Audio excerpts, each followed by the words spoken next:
Leave encashment का पैसा कैसे मिलता है? जॉब छोड़ने के बाद फुल एंड फाइनल सेटलमेंट में ये पैसा ऐड होता है या नहीं? और सबसे बड़ा सवाल, आपकी बची हुई लीव का पैसा कंपनी देगी या लैप्स कर देगी? अगर आप रिज़ाइन कर रहे हैं, जॉब चेंज कर रहे हैं या आपका एफएनएफ स्टेटमेंट आने वाला है, तो ये वीडियो आपके लिए बहुत ज़्यादा इम्पोर्टेंट है। इस वीडियो को सेव कर लीजिए, अपने फ्रेंड्स और कलीग्स को शेयर कर दीजिए और अगर आपकी कोई क्वेरी है तो कमेंट में पूछिए। ऐसे salary, PF, tax, full and final और जॉब होल्डर मनी रूल्स के शॉर्ट प्रैक्टिकल अपडेट्स में मैं जो है फेसबुक और इंस्टाग्राम पर भी डालता हूँ। फेसबुक और इंस्टाग्राम पर मुझे फॉलो कीजिए @MYKLogic पर। अब टॉपिक पर आते हैं भाई। सबसे पहले समझिए कि लीव एनकैशमेंट होता क्या है। लीव एनकैशमेंट का सिंपल मतलब है आपकी बची हुई एलिजिबल लीव्स का पैसा। मान लो आपके पास 20 अर्न लीव बची हुई हैं। कंपनी पॉलिसी कहती है कि रेजिग्नेशन या फुल एंड फाइनल में time earn leave and cash होंगी, तो कंपनी उन लीव्स का पैसा कैलकुलेट करके एफएनएफ सेटलमेंट में ऐड कर सकती है। लेकिन यहाँ पहला ट्रैप है, हर लीव का पैसा नहीं मिलता।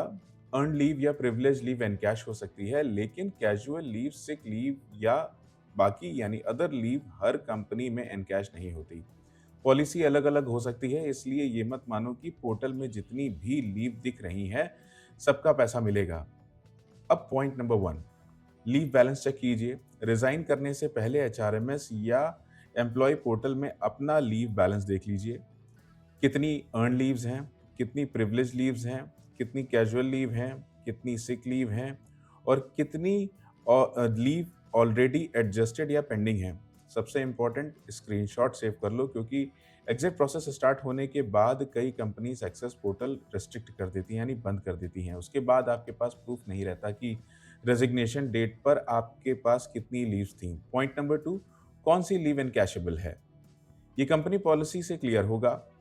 कुछ कंपनीज़ अर्न्ड लीव एनकैश करती हैं, कुछ कंपनीज़ प्रिविलेज लीव एनकैश करती हैं, कुछ कंपनीज़ मैक्सिमम लिमिट रखती हैं, कुछ कंपनीज़ लीव एनकैशमेंट सिर्फ रिटायरमेंट, रेज़िग्नेशन या एफएनएफ के टाइम देती हैं और कुछ कंपनीज़ कहती हैं कि सर्टेन लीव्स लैप्स हो जाएँगी, इसलिए एचआर से रिटर्न में पूछो, which leaves types are encashable in my FNF? कितनी लीव एनकैश होंगी, कितनी लीव्स लैप्स होंगी? पॉइंट नंबर 3, कैलकुलेशन किस सैलरी पर होगा? ये सबसे बड़ा कन्फ्यूजन है। एम्प्लॉयी सोचता है कि मेरी मंथली सीटीसी इतनी है, इसलिए लीव एनकैशमेंट भी उसी बेसिस पर मिलेगा, लेकिन ऐसा ज़रूरी नहीं है। Leave encashment calculation company policy के हिसाब से basic salary, basic plus DA, gross salary, fixed salary या किसी डिफाइंड सैलरी कंपोनेंट पर हो सकती है, इसलिए असम्पशन्स मत लगाओ। एचआर से पूछो, लीव एनकैशमेंट कैलकुलेशन किस सैलरी कंपोनेंट पर हुआ है? वन डे लीव वैल्यू कैसे निकाली गई? टोटल एनकैश्ड डेज जो है वो कितने हैं, अमाउंट कितना बना? इसको एग्जांपल से समझते हैं। मान लीजिए आपकी बेसिक सैलरी 30,000 है और कंपनी 30 डेज बेसिस ले रही है, तो वन डे बेसिक सैलरी 1,000 हुई। अगर 10 अर्न लीव एनकैश होती हैं तो रफ वैल्यू 10,000 बन सकती है, लेकिन अगर कंपनी ग्रॉस या अलग सैलरी बेसिस यूज करे तो अमाउंट बदल सकता है। यानी लीव डेज सेम हो सकते हैं, लेकिन सैलरी कंपोनेंट बदलते ही अमाउंट बदल सकता है। पॉइंट नंबर 4, एफएनएफ स्टेटमेंट में लीव एनकैशमेंट रो चेक करो। जब फुल एंड फाइनल स्टेटमेंट मिले तो सिर्फ पेएबल अमाउंट मत देखो, एफएनएफ स्टेटमेंट में अलग रो को देखो। Leave encashment, leave salary, earn leave encashment, paid leave encashment, privilege leave encashment. कुछ कंपनीज नेमिंग अलग रख सकती हैं। अगर ऐसी कोई रो नहीं है तो एचआर से पूछो, मेरे लीव बैलेंस का क्या ट्रीटमेंट हुआ? क्या लीव इनकैश हुई? क्या लीव लैप्स हुई? क्यों लैप्स हुई? कैलकुलेशन किस बेसिस पर हुआ? पॉइंट नंबर 5 समझते हैं। लीव इनकैशमेंट और नोटिस पीरियड एडजस्टमेंट कंफ्यूजन मत करो। कई बार एम्प्लॉय सोचते हैं कि मेरी लीव बची थी इसलिए नोटिस पीरियड ऑटोमेटिकली एडजस्ट हो जाएगा, लेकिन ये ऑटोमेटिक नहीं होता। कंपनी पॉलिसी डिसाइड करेगी कि नोटिस पीरियड में लीव एडजस्टमेंट अलाउड है या नहीं। कुछ कंपनीज नोटिस पीरियड में लीव अलाउ नहीं करती, कुछ कंपनीज लीव एनकैश करती है लेकिन नोटिस शॉर्टफॉल अलग डिडक्ट करती हैं। कुछ कंपनीज लीव्स एडजस्ट कर सकती हैं, इसलिए अगर आप नोटिस पीरियड में लीव ले रहे हैं या अर्ली रिलीज चाहते हैं तो रिटर्न कंफर्मेशन लें। वर्बल या मुंह से कही बात पर भरोसा मत करो, ना ही उस पर डिपेंड रहो, झूठ बोला जा सकता है। Point number 6, leave encashment taxable है या नहीं, ये भी इंपॉर्टेंट है। लीव एनकैशमेंट का टैक्स ट्रीटमेंट टाइमिंग और एम्प्लॉय कैटेगरी पर डिपेंड कर सकता है।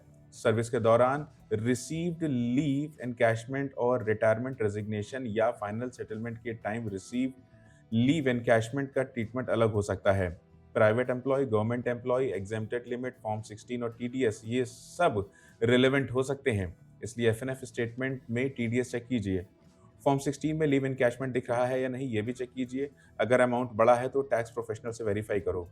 पॉइंट नंबर 7, कौन-कौन से डॉक्यूमेंट्स सेव करने हैं? लीव एनकैशमेंट के लिए ये डॉक्यूमेंट सेव करिएगा। Leave balance screenshot, leave policy screenshot या PDF, resignation acceptance mail, last working day confirmation, full and final statement, final pay slip, TDS details, form 16, HR clarification mail. ये documents बाद में काम आते हैं अगर अमाउंट मिसमैच हो या एचआर से फॉलो अप करना पड़े। पॉइंट नंबर 8, एचआर को एग्जैक्ट क्या मेल लिखना है? आप एचआर को सिंपल मेल भेज सकते हैं। Dear HR team, please share my leave encashment breakup in writing, including leave balance as on my last working day, encashable leave type, number of days encashed, number of days lapsed, salary component used for calculation, 1 day leave value, total leave encashment amount, TDS if any, and where it is reflected in my full and final statement. ये email professional है और clear भी है। Point number 9, अगर leave encashment नहीं मिला तो क्या करोगे? सबसे पहले पैनिक मत करो, सबसे पहले तो आपने घबराना नहीं है। एफएनएफ स्टेटमेंट चेक करो, लीव पॉलिसी चेक करो, एचआरएमएस बैलेंस स्क्रीनशॉट देखो, एचआर से रिटर्न क्लैरिफिकेशन मांगो। अगर पॉलिसी कहती है कि लीव एनकैशेबल नहीं है तो रीजन क्लियर हो जाएगा। अगर पॉलिसी कहती है कि एनकैशेबल है और फिर भी अमाउंट मिसिंग है तो करेक्शन के लिए रिटर्न रिक्वेस्ट कर दो। पॉइंट नंबर 10, फाइनल चेकलिस्ट पे ध्यान देते हैं। रेजिग्नेशन करने से यानी रिजाइन से पहले ये 10 चीजें जो बताने जा रहा हूं उनको देख लो भाई। Leave balance screenshot, earned leave, privilege leave balance, encashed leave type, lapse leave type, company leave policy, salary component use for calculation, 1 day leave value, FNF statement leave value, TDS and form 16। HR return breakup सबसे बड़ा rule है, समझिएगा इसको। Full and final में total amount देखकर accept मत करो, breakup देखो। लीव इनकैशमेंट छोटी चीज लगती है लेकिन कई एम्प्लॉयज का हजारों रुपया यहीं से मिस हो जाता है। इस वीडियो को सेव कर लो, अपने ऑफिस कलीग्स को शेयर करो। अगर आपकी कोई क्वेरी है तो कमेंट में पूछो। लीव इनकैशमेंट चेकलिस्ट चाहिए तो कमेंट में लिखो लीव। और ऐसे practical job holder money rules के लिए यूट्यूब के साथ साथ फेसबुक और इंस्टाग्राम पर भी फॉलो करो। मेरा हैंडल है @MYKLogic, MYKLOGIC, @MYKLOGIC। ऊपर सर्च बार में डालोगे तो आ जाएगा।